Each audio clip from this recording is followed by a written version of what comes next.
Igundwane lazithela ebhodleleni elaligcwele ukudla elikuthandayo.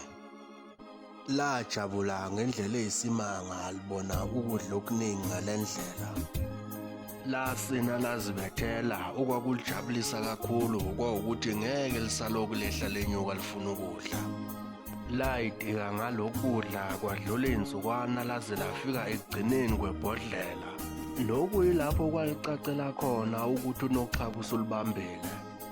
Kwazise yayisingekho indlela yokuthi lingaphuma.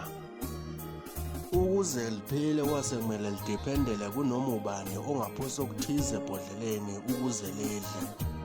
Lalingasakhethile ukuthi lidlani, lase lidla noma yini elizophosela yona. Ingqobo nje umphefumulo walo umusahlangane nenyama.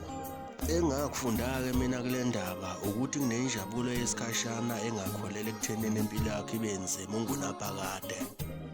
Uma izinto ziza kalula bese usunga izandla unethezeke, uzifaka unoxhaka omkhulu wokukhusiza. Uma ungasebenzisi amakhono akho uzolahlekelwa okukhulu okudlula ikhono lakho.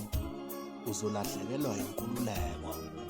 Inkululeko ayizi kalula kodwa ilahleka kalula.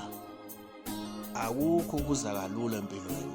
Uma kuza kalula kuwena ukwazi ukuthi leyo nto ayilungile.